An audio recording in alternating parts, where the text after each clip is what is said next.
சென்னை அருகில் அழகான குளத்தை சுற்றி 4 அற்புதமான கோயில்கள் அமைந்திருக்கும் ஒரு அழகான இடம்.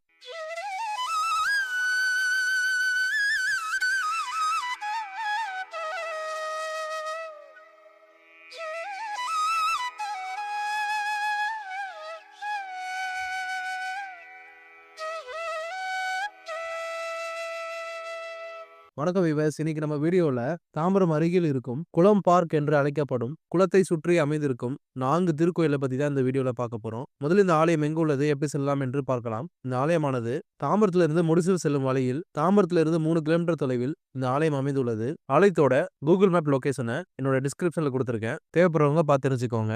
இப்போ இந்த கோயில் குளத்தை சுற்றி என்னென்ன ஆலயங்கள் இருக்கிறது என்று பார்க்கலாம். அதுக்கு முன்னாடி இது போல அற்புதமான ஆலயங்களை பத்தி வீடியோஸ் பார்க்க என்னோட ரிவாகோல்ட் ரமேஷ் சேனலை மறக்காம சப்ஸ்கிரைப் பண்ணிக்கோங்க. அப்பதான் நான் போற வீடியோஸ் உங்களுக்கு ரெகுலரா வரும். இந்த ஆலயம் என்ட்ரன்ஸ் வந்ததும் முதலில் நம்ம காணும் கோவில் அரசடி விநாயகர் ஆலயம். இந்த ஆலயம் குளத்தின் மீது அழகாக கட்டப்பட்டுள்ளது. இங்கு விநாயகர் அரசடி விநாயகர் என்ற பெயரில் அருள்பாலிக்கிறார். விநாயகரை சுற்றி கோஷ்ட தெய்வங்களாக விநாயகர், தட்சிணாமூர்த்தி, மகாவிஷ்ணு, பிரம்மா, துர்கை ஆகியோர் உள்ளனர். இதே ஆலயத்தில் ஸ்ரீ வள்ளி தெய்வானை சமேத விஜய சுப்பிரமணியர் காசளிக்கிறார். மற்றும் இந்த ஆலயத்தில் காலதேவி கங்கையம்மன் உள்ளார். கங்கையம்மன் சிலையை சுற்றி 12 ராசிகள் பொறிக்கப்பட்டுள்ளது. அருகில் நாக சிலையும் காணப்படுகிறது.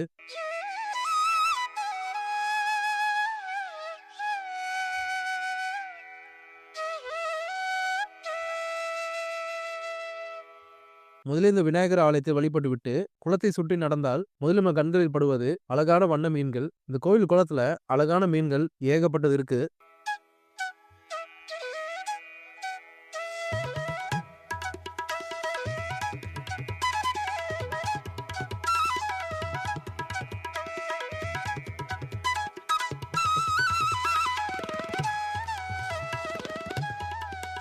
இந்த மீன்களை பார்த்துவிட்டு அப்படியே தொடர்ந்து நடந்தால் இந்த குளத்தை சுற்றியுள்ள 2வது கோயிலை பார்க்கலாம். 2வது கோயிலாக ஸ்ரீ ராமபக்த ஆஞ்சநேயர் ஆலயம் உள்ளது. ராமபக்த ஆஞ்சநேயரை வணங்கிவிட்டு சற்று தூரம் நடந்தால் 3வது ஆலயமாக சிவா விஷ்ணு ஆலயம் உள்ளது.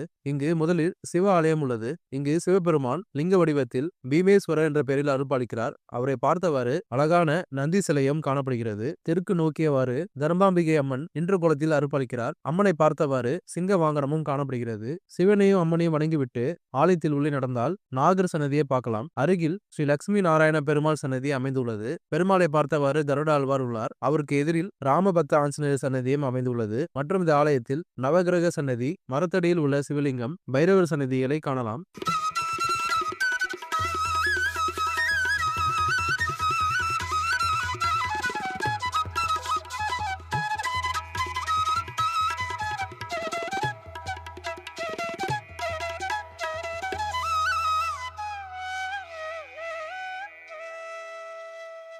இந்த சிவா விஷ்ணு ஆலயத்தை வணங்கிவிட்டு கோயில் குளத்தை சுற்றி நடந்தால் அருள்மிகு செல்லியம்மன் ஆலயத்தை காணலாம். செல்லியம்மனை இங்கு காணுவது மிக அற்புதமான அனுபவமாக இருக்கும். செல்லியம்மன் ஆலயம் அருகில் குழந்தைகள் விளையாடுவதற்கு ஊஞ்சல், சறுக்கு மரம் போன்ற வசதிகள் உள்ளன.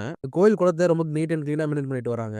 சுற்றி நடப்பாதையும் நடப்பதற்கு மிகவும் அற்புதமாக உள்ளது. ஒரு பிளசண்டான கோயிலுக்கு வரணும்னு நினைச்சீங்கன்னா இந்த இடத்துக்கு நீங்க கண்டிப்பா வரலாம். மார்னிங் டைம்ல இல்ல ஈவினிங் டைம்ல வந்தீங்கன்னா கோயில் குளத்தை சுற்றி நடந்து மீன்களை பார்த்து ரசித்துக் கொண்டு இந்த 4 கோயில்களையுமே நீங்க தரிசனம் செய்யலாம். இந்த அழகான ஆலயங்களை நீங்களும் வாய்ப்பு கிடைக்கும் போது நேரில் சென்று தரிசனம் செய்யுங்கள். மீண்டும் இது போல அற்புதமான ஆலயத்தில் சந்திக்கலாம். தொடர்ந்து இது போல ஆலயங்களை பத்தி வீடியோஸ் பார்க்க நான் ரிவாகோல்ட் ரமேஷ் சேனலை மறக்காம சப்ஸ்கிரைப் பண்ணிக்கோங்க. அப்ப நான் போற வீடியோஸ் உங்களுக்கு ரெகுலரா வரும். நன்றி, வணக்கம்.